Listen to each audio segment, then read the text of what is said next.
The rope fibers bit into Zelda Turner's palms as she worked the hemp strands together in the dying light of a Nevada afternoon. Her calloused hands moving with practiced efficiency that came from years of surviving alone in a world that had no patience for a woman without a husband. She sat on the splintered porch of her small ranch outside Hawthorne, Nevada, in the spring of 1883, her fingers weaving the three strands into something strong enough to hold cattle, strong enough to bear weight, strong enough to keep her world from falling apart at the seams. The ranch had been her father's before consumption took him 2 winters past, and now it was hers alone, 50 acres of stubborn earth that fought her every single day but gave just enough to keep her breathing. She was 23 years old, and already the town whispered about her like she was some kind of curiosity. A woman who refused to remarry after her brief marriage to Thomas ended when he rode off to California and never came back, leaving her with nothing but his name that she had quickly discarded for her maiden one again. The sound of hooves on the dirt road made her look up, squinting against the sun that hung low and orange over the Washoe Range. A lone rider approached, sitting tall in the saddle with the easy confidence of a man who had spent more nights under stars than under roofs. His horse was a paint, brown and white patches that caught the light as they moved, and even from a distance, she could see the dust coating both rider and mount like a second skin. Zelda did not stop braiding, did not give him the satisfaction of her full attention, though her eyes tracked him as he slowed his horse and stopped at the edge of her property, where the fence posts stood crooked and weathered. "Afternoon, miss," he called out, his voice carrying across the yard with a warmth that seemed genuine rather than the oily politeness she had learned to distrust from traveling men. "I am looking for work, and heard in town that Turner Ranch might have need of a hand." She finished the section she was working on before looking up fully, taking in the stranger with the kind of careful assessment that kept a woman safe. He was perhaps 27 or 28, with dark hair that needed cutting and a jaw shadowed with several days of stubble. His clothes were worn but clean, his boots scuffed but well-maintained, and his eyes were a startling shade of blue that reminded her of the sky before a summer storm. There was something honest in his face, something that made her want to trust him even though she knew better than to trust any man who came riding out of nowhere with empty pockets and pretty words. "I run this ranch alone," she said, her voice carrying the flat practicality she had cultivated to keep men from getting ideas. "Cannot afford hired help." He dismounted anyway, moving with a slight limp that he tried to hide but could not quite manage. "Name is Jackson Xavier, and I am not asking for much. Just meals and a place to sleep in exchange for honest work. Your fence line needs mending. Your barn roof has holes I can see from here, and those cattle in the far pasture look like they have not been properly checked in weeks." The accuracy of his observations irritated her because they were all true, every single one of them, and she had been putting off the fence and the roof and the cattle because there were only so many hours in a day and only one of her. "What makes you think I want some drifter knowing my business?" "Because I am offering to help fix your business, not judge it." He looped his horse's reins over the fence post and took a few steps closer, though he kept a respectful distance that she noted and appreciated. "I worked ranches from Texas to Wyoming, and I know the look of someone working themselves into the ground trying to do the job of 3 men. No shame in accepting help when it is offered freely." She should have sent him away.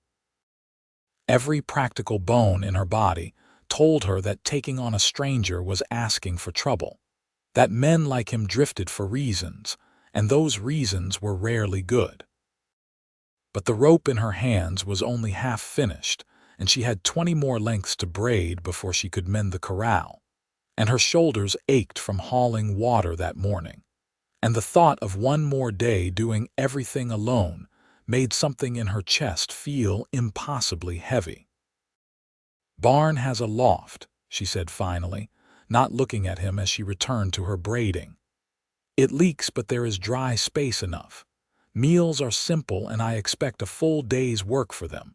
You steal from me or give me cause for concern, and I will shoot you myself. I am a fair hand with a rifle." "Yes, madam."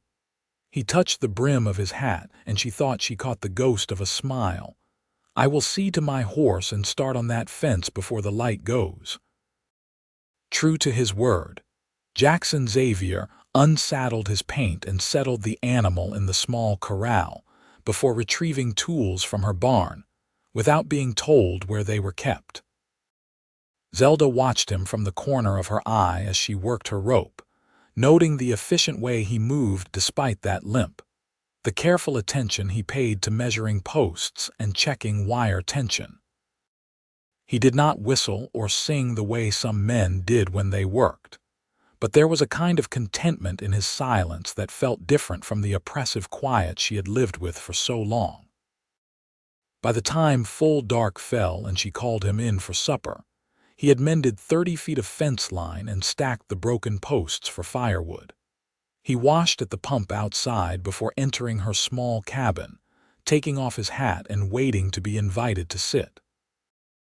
The cabin was simple, just one main room with a cook stove, a table, 2 chairs, and a narrow bed in the corner that had been her parents' before it became hers alone. Everything was clean and spare, no decorations or frills, nothing to suggest softness or sentiment. She ladled stew into 2 bowls and set out cornbread that was more corn than bread thanks to flour prices, but he ate like it was a feast, thanking her between bites. "This is fine cooking, Miss Turner, better than I have had in months." "It is survival cooking," she corrected, sitting across from him with her own bowl. "Nothing fine about it. Keeping yourself alive is about as fine as it gets in my experience." He broke off another piece of cornbread and used it to soak up broth. "How long have you been running this place alone?" 2 years since my father passed. Before that, it was the 2 of us after my mother died bringing me into the world." The facts came out flat and practiced, a story she had told enough times that it no longer carried emotional weight. "Before you ask, no, I do not have brothers or uncles or male cousins who could take over. It is just me, and that suits me fine." "I was not going to ask." His blue eyes met hers directly. "I have known plenty of women who could run operations as good or better than any man. My own mother kept our ranch going after my father was killed by horse thieves, at least until the bank took it all during the Panic of '73. There was old pain in those words, buried deep but still present, and Zelda found herself curious despite her determination to keep distance between them. "That when you started drifting?" "That is when I started surviving," he said, echoing her earlier distinction. "Worked ranches, drove cattle, even spent a season mining silver over in Virginia City, though I hated every minute underground. Saved up enough to buy land of my own but lost it in a bad winter when my herd froze. Now I just work, save what I can, and try not to want too much." The honesty in his voice was disarming. Most men she knew either bragged about their accomplishments or complained about their bad luck, but Jackson Xavier simply stated facts like he was reading from a ledger. She finished her stew and stood to clear the bowls, surprised when he rose to help despite her protest. "You cooked. Least I can do is clean up," he said, already pumping water into the basin. "My mother would haunt me if I let a woman do all the work after she fed me." They washed dishes in companionable silence, and then he took his leave to the barn, thanking her again for the meal and promising to start on the roof in the morning.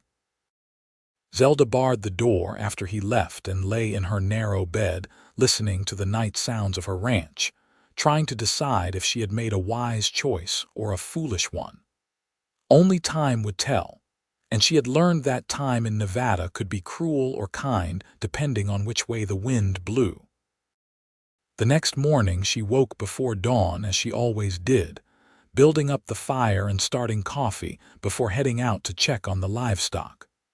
Jackson was already up, already working, patching the barn roof with shingles he must have found in the storage shed. He called out a greeting and she nodded in return, not quite ready for conversation before coffee. The days developed a rhythm.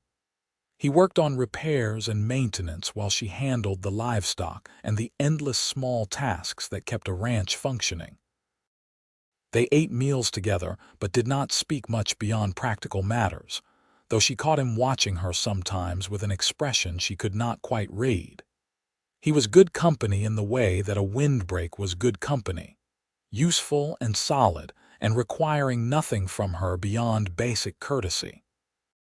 After a week, he asked if she wanted help with the rope braiding, and she was surprised to discover he knew the technique, had learned it from an old vaquero in Texas who insisted proper rope work was an art form. They sat together on the porch in the evenings, hands moving in parallel rhythms, and gradually she found herself talking more, telling him about her childhood in Hawthorne, about her father's dreams for the ranch, about the year she turned 18 and married Thomas Harper in a moment of loneliness that she regretted before the ink dried on the marriage certificate. He was handsome and charming and utterly useless, she said, fingers never pausing in their work. Could not fix a fence, could not birth a calf, could not do anything but talk about the fortune he would make in California. I was not surprised when he left, only surprised that it took him 6 months to do it. His loss, Jackson said simply. Any man fool enough to leave a woman like you does not deserve the title. The compliment sat strangely with her, neither flowery enough to be dismissed as flattery nor casual enough to ignore. A woman like me, strong, capable, honest about who you are and what you want. He tied off the rope he had been working on and reached for more hemp. Most people spend their whole lives pretending to be something they are not. You just are, and that is rare.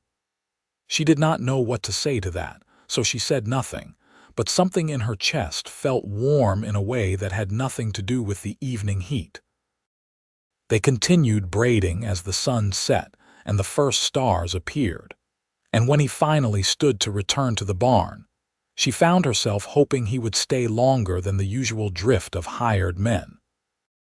Another week passed and then another, and Jackson Xavier became part of the landscape of her life like the mountains on the horizon or the sage that dotted the valley. He fixed her barn and her fences, helped her move cattle to better pasture, rode into town for supplies without being asked. The ranch began to look cared for rather than merely survived, and she had time to do more than just the essential tasks that kept her from going under. The people of Hawthorne noticed, of course. Small towns always noticed. The next time she went to the general store, Mrs. Patterson made pointed comments about propriety and appearances, wondering aloud whether it was appropriate for an unmarried woman to have a man living on her property. Zelda bought her flour and coffee and left without dignifying the gossip with a response, but the words stung more than she wanted to admit. She was quiet at supper that night, and Jackson noticed, asking if something was wrong.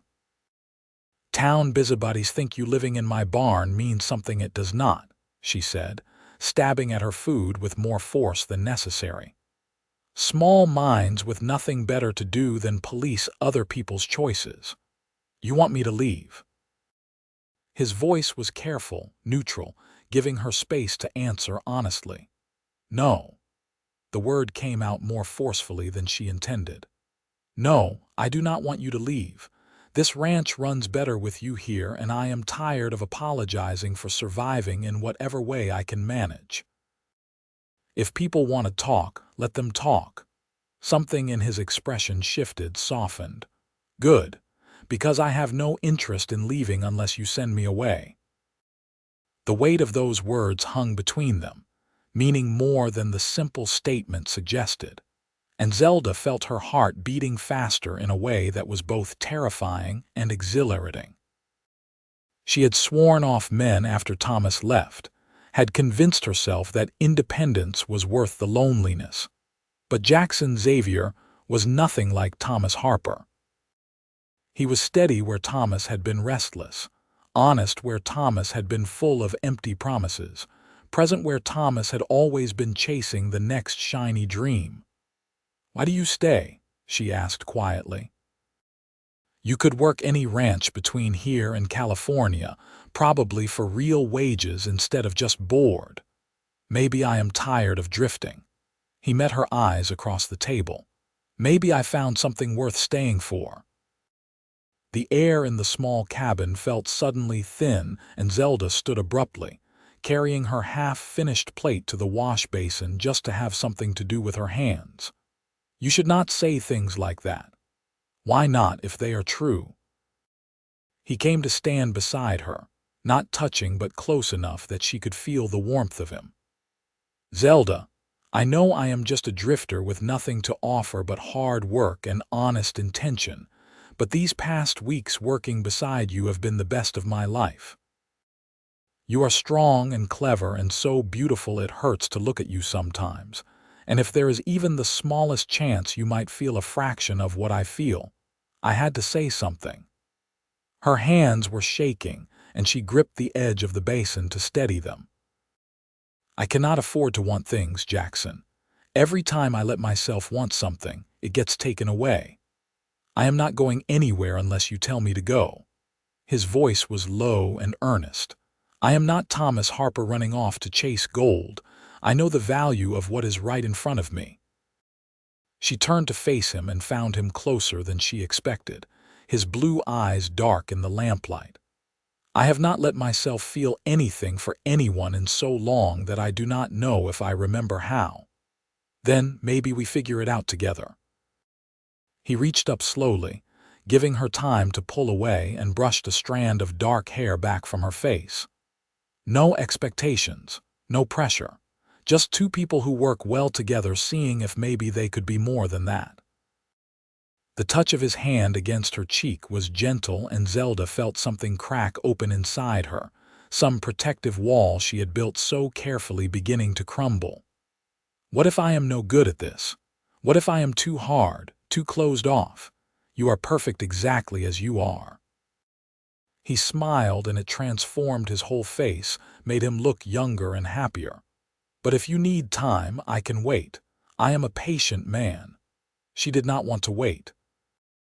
She had waited long enough, had spent 2 years in self-imposed isolation convincing herself she did not need tenderness or companionship or love.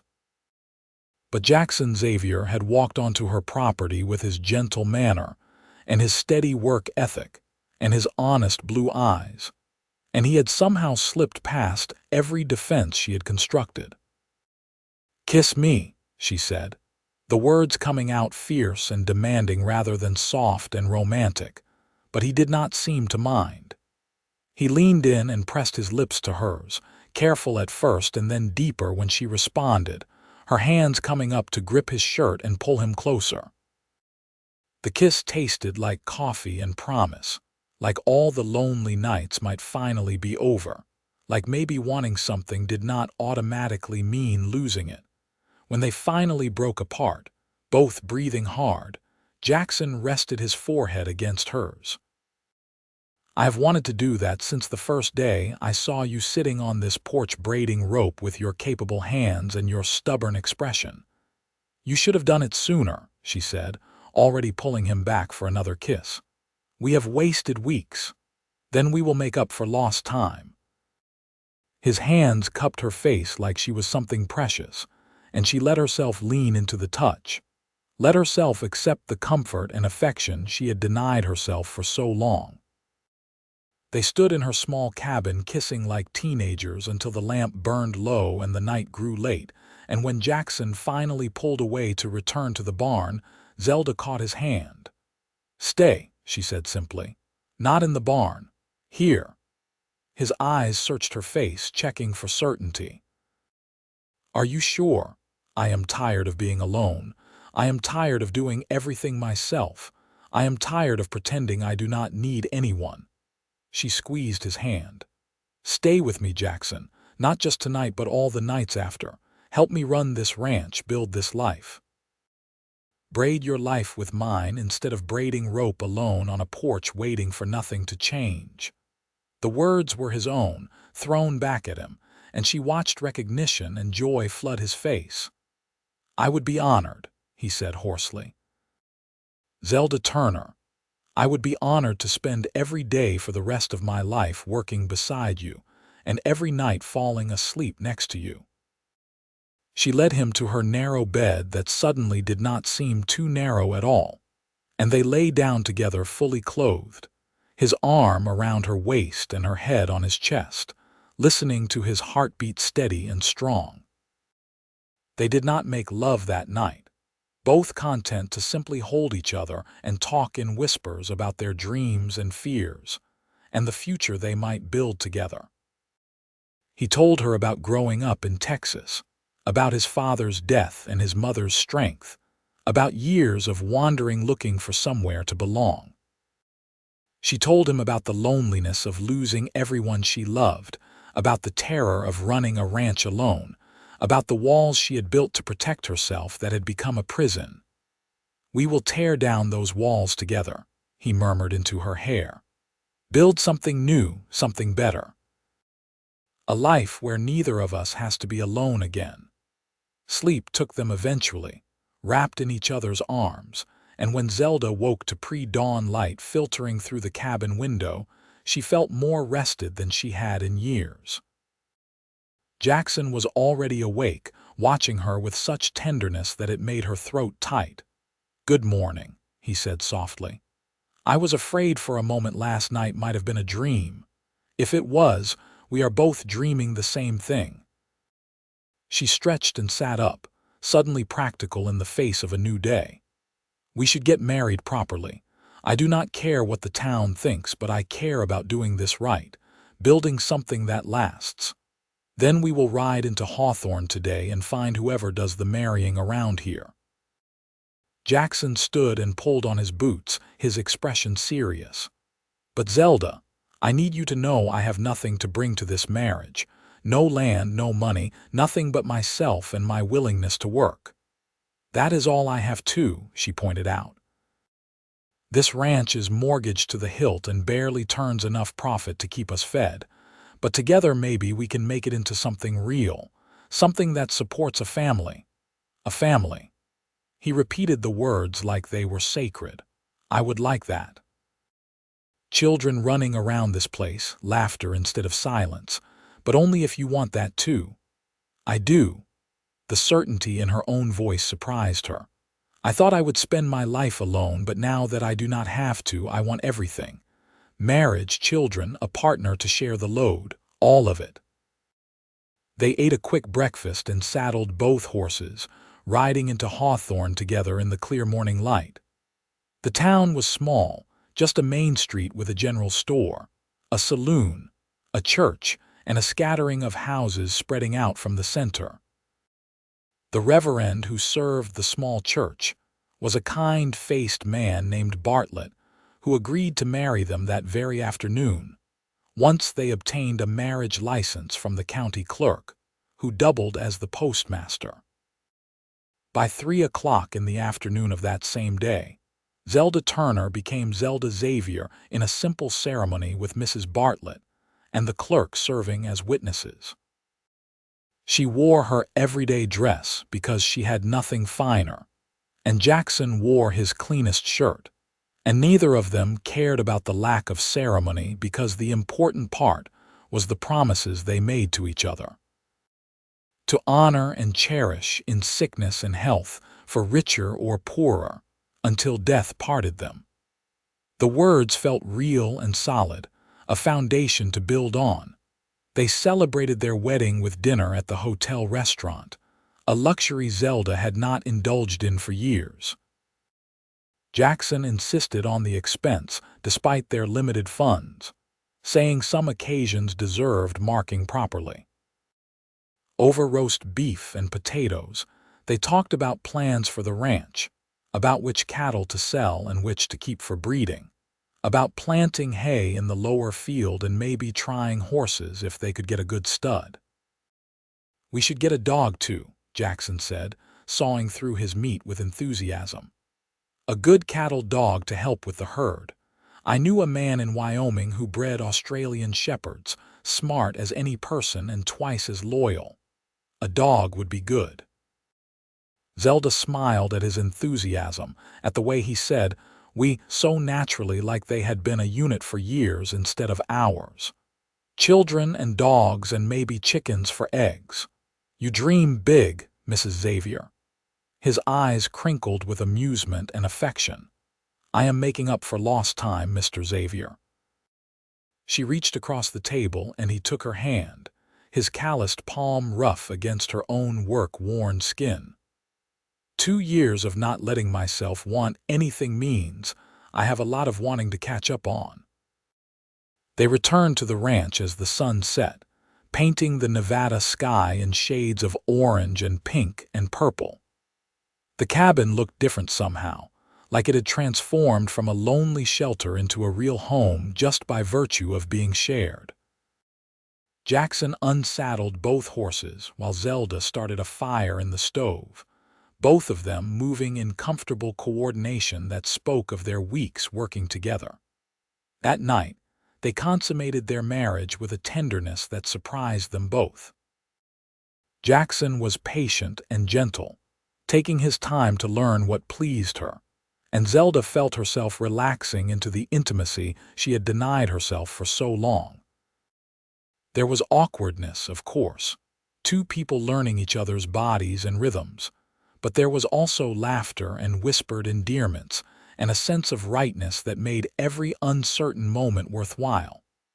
Afterward, they lay tangled together in the narrow bed, both breathless and happy. "I love you," Jackson said into the darkness. "I know it is fast and maybe I should have waited longer to say it, but I love you, Zelda. I think I have loved you since I saw you braiding rope with those capable hands, so determined and strong. I love you too." The words came easier than she expected.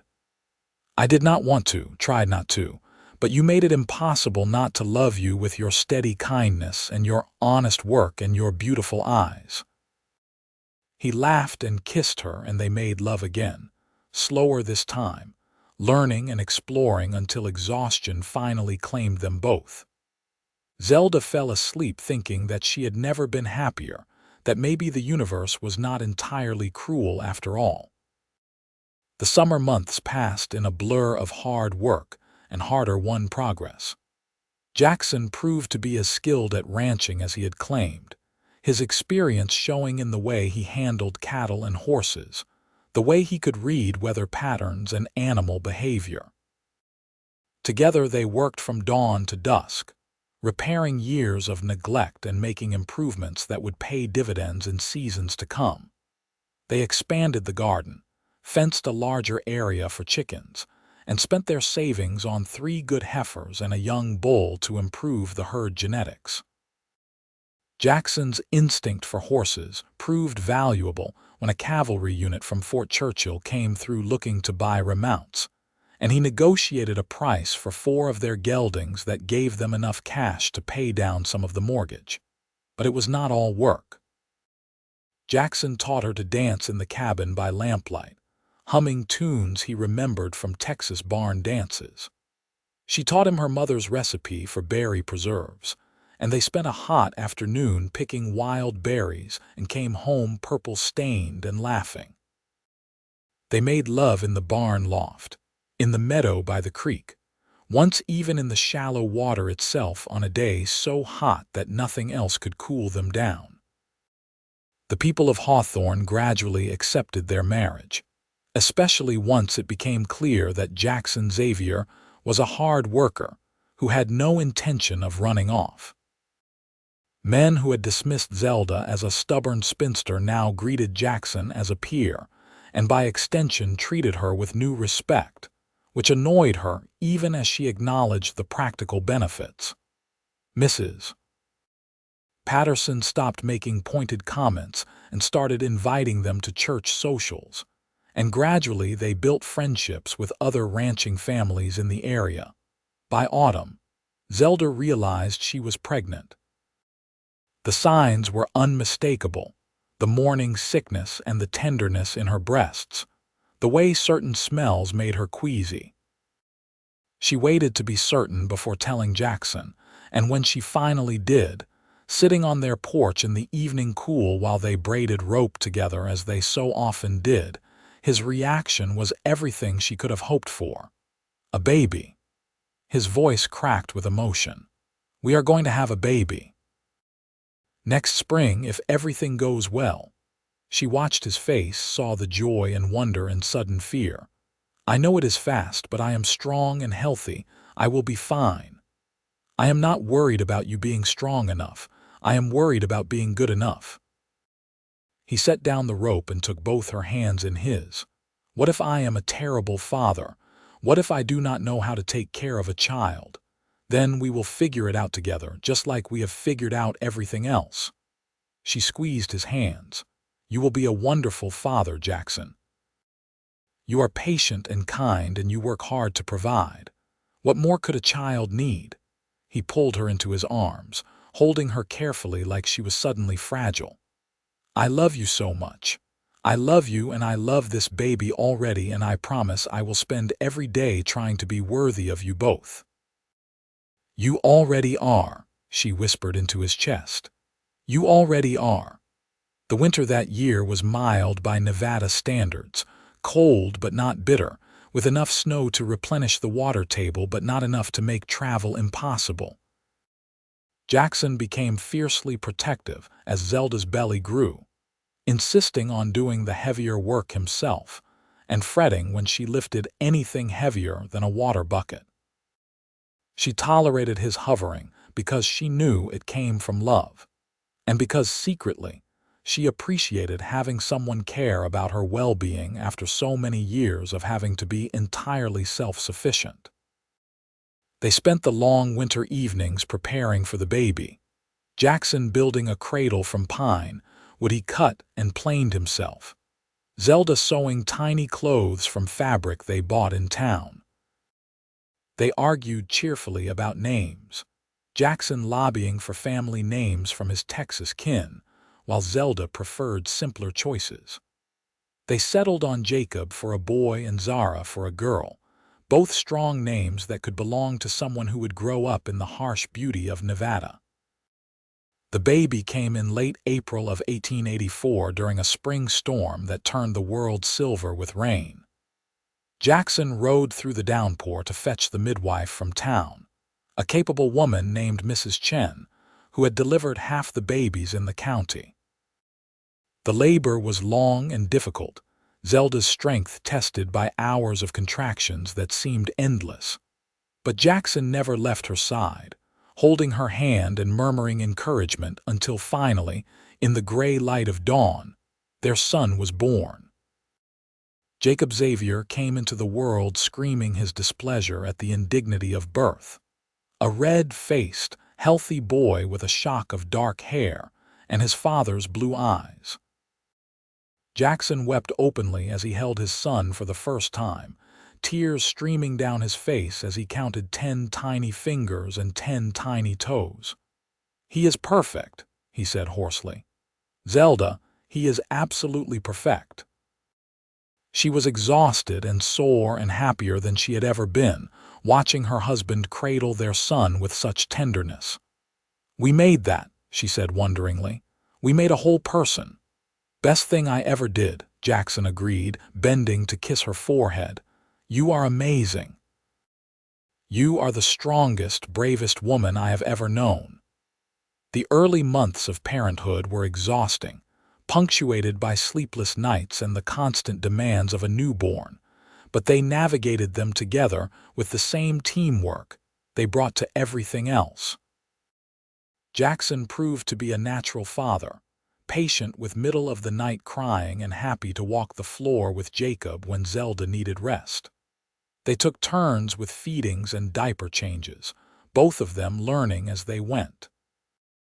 The ranch work continued because it had to, but they adjusted their routines to accommodate the baby. Zelda wore Jacob in a sling while she tended the chickens and the garden, and Jackson brought the cradle out to the barn when he worked on tack repair so he could watch his son while he worked. It was hard and tiring and occasionally overwhelming, but it was also filled with moments of piercing joy. Jacob's first smile, his first laugh, the way he recognized his parents' faces and voices. By the time Jacob was 6 months old, chubby and alert and trying to roll over, Zelda realized she was pregnant again. The news surprised them both since she was still nursing, but the midwife assured them it was unusual but not unheard of.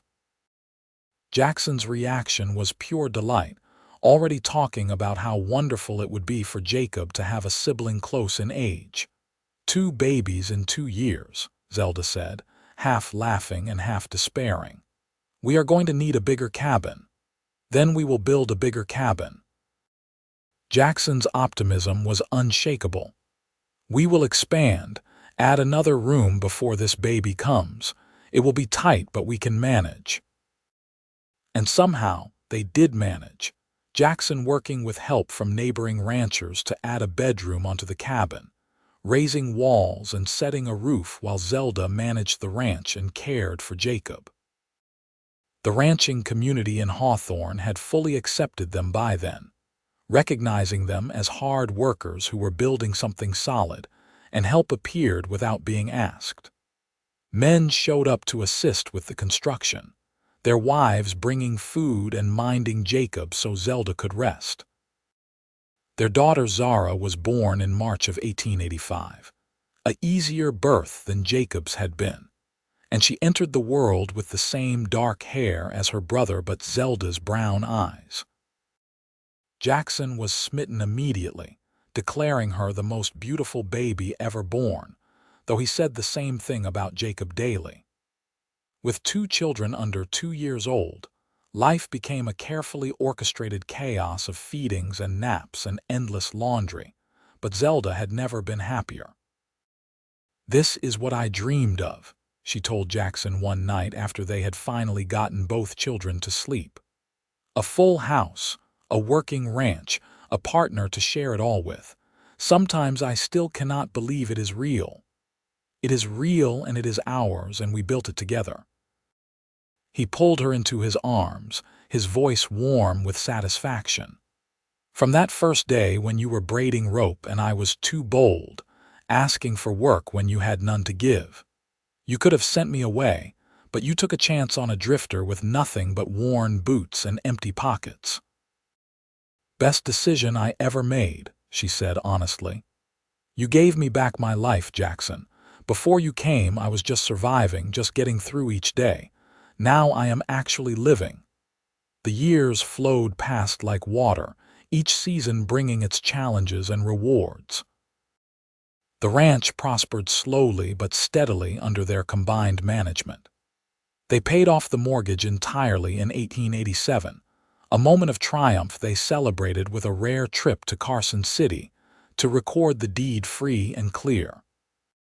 Jackson proved to have a gift for horse breeding, and the Xavier Ranch became known throughout the region for producing quality cow ponies with good temperaments and solid conformation. Jacob grew into a sturdy boy who followed his father everywhere, learning to ride before he could properly read, natural with animals the way his father was. Zara was quieter but no less determined, preferring to help her mother in the garden and with the chickens, showing an early aptitude for growing things.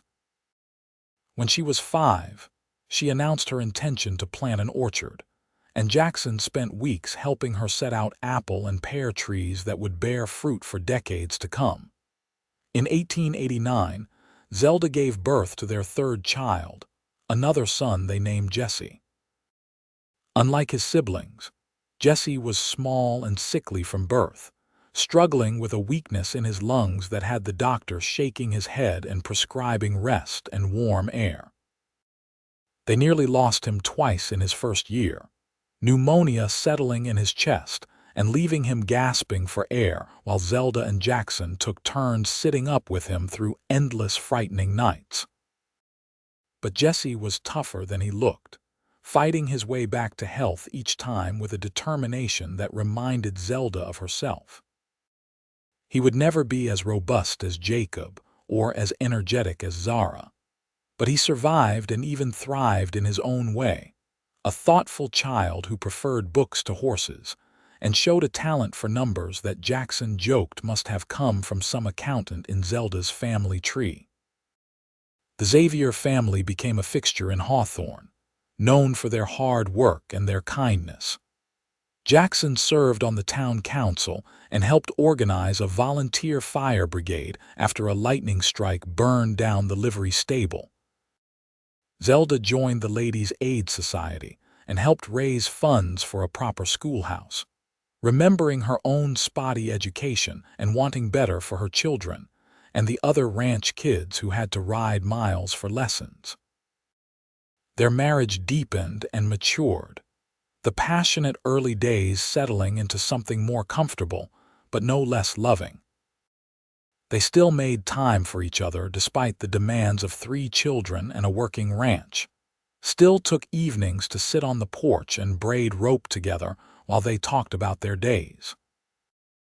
The rope braiding had become a ritual, a meditation, a way of processing the world while their hands stayed busy with productive work. "You ever miss drifting?" Zelda asked one evening in the summer of 1892, watching their children play in the yard while the sun set behind the mountains. Jacob was 11 now, teaching Jesse to throw a lasso while Zara read under a tree. All those years with no ties, no responsibilities, not even for a moment. Jackson's voice was firm with certainty. That drifting was just me looking for this, for a place to belong and people to belong to. I found everything I was searching for the day I rode up to your ranch and saw you braiding rope with those strong hands. You gave me a home, Zelda. You gave me a purpose. You gave me a life worth living. She leaned against his shoulder, comfortable and content. We gave each other those things. I was as lost as you were, just stuck in place instead of moving. We saved each other, I think. Then we saved each other, he agreed, kissing the top of her head, and built something beautiful in the process. The children grew and the ranch prospered. Jacob proved to be a natural horseman and took over much of the breeding program by the time he was 15, with an eye for conformation that exceeded even his father's. Zara's orchard began producing fruit, and she sold preserves and dried apples in town, saving her earnings in a jar she kept hidden in her room. Jesse's weakness made him unsuitable for heavy ranch work, but his head for numbers made him invaluable for keeping the books and managing the business side of the operation. In 1895, when Jacob was 14 and already doing a man's work, he asked his parents about a girl he liked in town, the daughter of the general store owner. Jackson and Zelda shared a glance that communicated volumes, both remembering their own courtship, the rush and intensity of finding someone who fit. "What is she like?" Zelda asked, keeping her voice neutral even though her heart ached at how quickly her children were growing up. "She is smart and funny, and she does not mind that I always smell like horses," Jacob said earnestly. "Her name is Lily Patterson, and she wants to be a teacher. I know I am young, but I thought maybe I could court her properly with your permission." Jackson looked at his son, seeing the boy he had been becoming the man he would be. "You can court her if her parents approve and if you continue to keep up with your work here. But Jacob, you take your time with this. No rushing into anything permanent until you are both older and sure." "Yes, sir." Jacob's face split into a wide grin. "Thank you, I will be responsible, I promise. After he left, practically floating with happiness, Zelda turned to Jackson with tears in her eyes. When did he get old enough to court girls? Same time we got old enough to be giving advice about it, Jackson said ruefully. We are getting older, Zelda. Our hair is going gray and our backs hurt more than they used to. I do not mind getting older with you. She took his hand.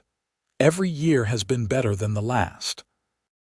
Every gray hair and every ache is proof we are living a full life together. By 1897, their ranch was one of the most successful in the region. They had expanded their land holdings, purchased an adjoining 40 acres when the owner moved back east, and built a proper barn to replace the rickety structure that had leaked when Jackson first arrived. The original cabin now served as Jessia's room and office, while the family lived in a larger house they had built in 1893. A proper two-story structure with multiple bedrooms and a real parlor. Zelda was 47 years old and Jackson was 51, both of them weather-worn and work-hardened but still deeply in love. They had been married 14 years, together for nearly as long, and they had built a legacy that would outlast them. Their children were growing into remarkable adults, each with their own strengths and dreams, and the ranch was prosperous enough to support them all comfortably. One evening in late summer, sitting on the porch of their larger house with the sounds of their children's voices drifting from inside, Jackson reached over and took Zelda's hand as they braided rope together the way they had for so many years. You remember the first time we did this? He asked, fingers moving automatically through the familiar patterns. You were so fierce, so determined not to need anyone.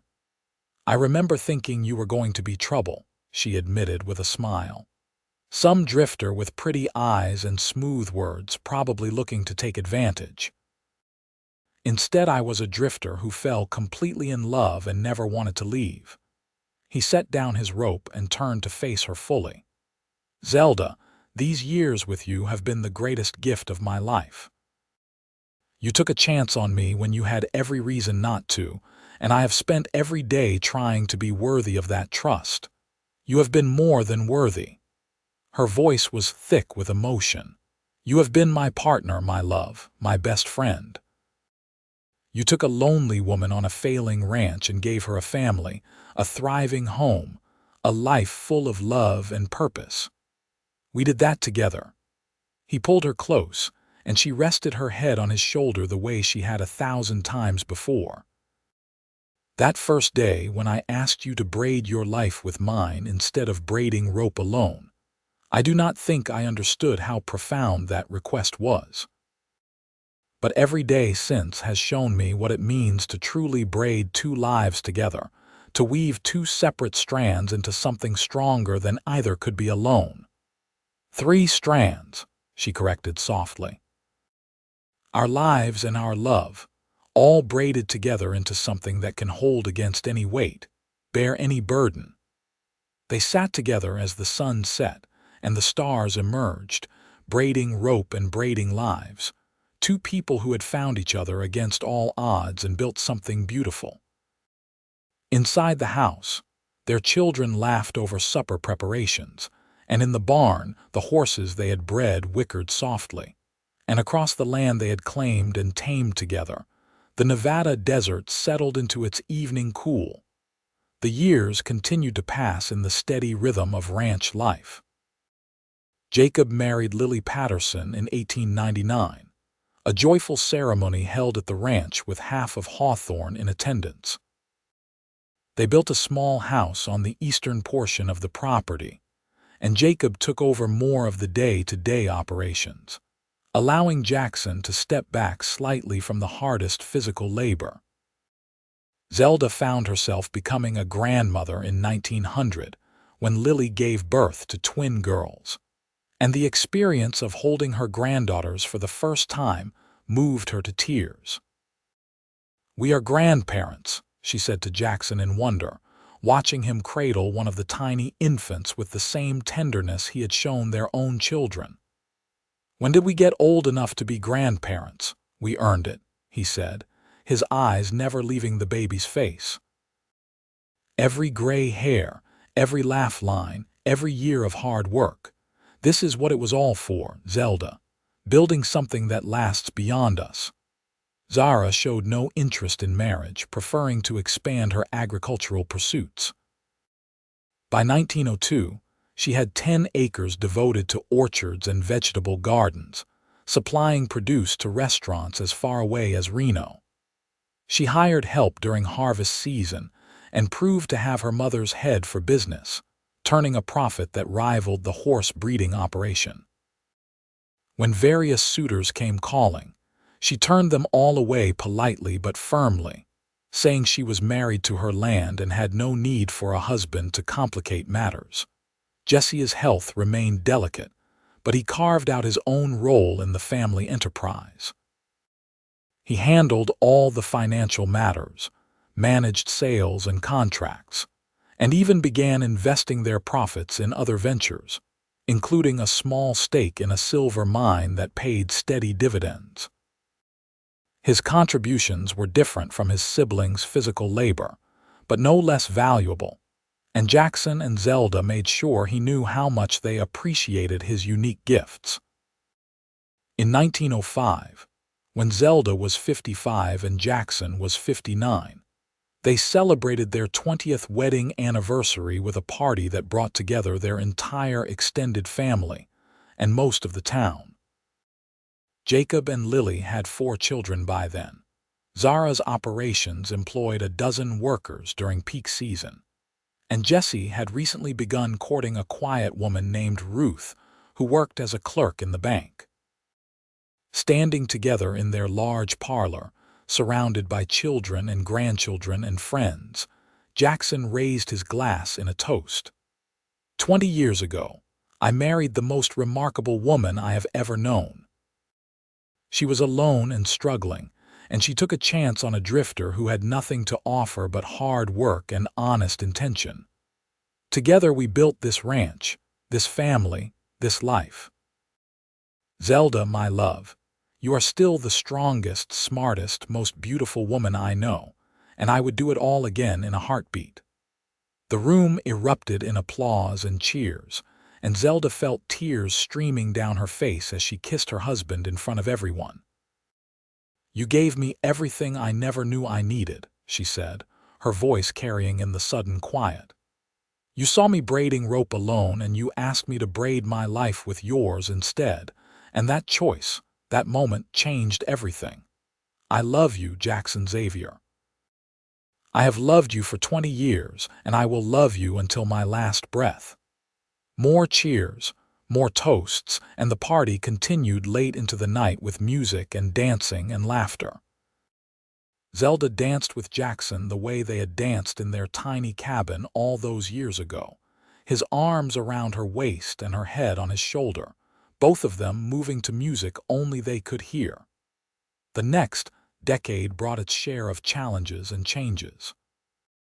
Jacob and Lily had 2 more children, bringing their total to 6, and took over running the ranch entirely when Jackson's health began to decline in 1908. His old limp worsened, arthritis settling into the hip that had been injured in a riding accident long before he met Zelda, and the hard years of physical labor caught up with him. He walked with a cane by 1910 and spent more time supervising than working, though he remained sharp and engaged. Zelda's own body showed the wear of decades of hard living, her hands gnarled with arthritis that made braiding rope painful, her back stiff from years of bending over garden beds and lifting children and hauling water. But her spirit remained strong, her mind clear, and her love for Jackson undiminished by the passage of time. They spent more time on the porch in those later years, watching their family work the land they had claimed and tamed together. Jesse married Ruth in 1911, and they built a house in town, though he still managed the ranch finances and visited weekly.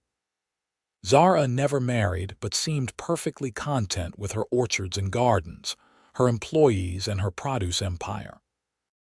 In the spring of 1913, Zelda and Jackson celebrated their 30th wedding anniversary quietly. Just the two of them on the porch, with the sun setting over the mountains they had watched for so many years.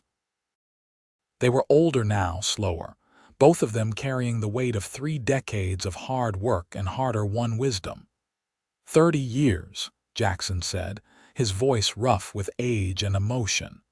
30 years since I convinced you to take a chance on a drifter. Best 30 years of my life, Zelda said firmly, taking his hand in hers. The arthritis made their grips weaker, but the connection remained strong. You know, that first day when you saw me braiding rope and said I should braid my life with yours instead, I thought you were being overly romantic and probably a little foolish. I was being romantic and foolish, he agreed with a laugh. But I was also right. Look at what we built, Zelda. 3 children, 6 grandchildren and counting, a ranch that will support our family for generations. We took 2 separate strands, 2 lonely people, and braided them into something that lasted. Something that will keep lasting, she corrected. This does not end with us, Jackson. What we built continues through our children and their children. We made something permanent in a world that usually does not allow for permanence. They sat in comfortable silence, holding hands and watching the stars emerge one by one in the darkening sky. The house behind them was full of noise and life, Lily preparing supper for the extended family that gathered most evenings, grandchildren running through rooms that had been built with love and labor. The ranch stretched around them, healthy and prosperous, a testament to what 2 people could accomplish when they worked together toward a common goal. I have one regret, Jackson said quietly, and Zelda turned to look at him in surprise. I regret that I did not find you sooner, that we did not have more years together. We have had enough years to build a lifetime of memories, she said gently, and we still have years ahead of us, God willing. We are not done yet, you and I. No, he agreed, smiling at her in the darkness. We are not done yet. They were not done, but the end came sooner than either wanted. In the winter of 1914, a harsh flu swept through Nevada, and Jackson caught it despite Zelda's best efforts to keep him healthy. His body, worn down by decades of hard work and the lingering effects of old injuries, could not fight off the infection. He died on a cold January night with Zelda holding his hand, his children gathered around his bed, and his last words were for her. "Thank you," he whispered, his blue eyes still clear even as his body failed. "Thank you for 31 years of the best life a man could ask for.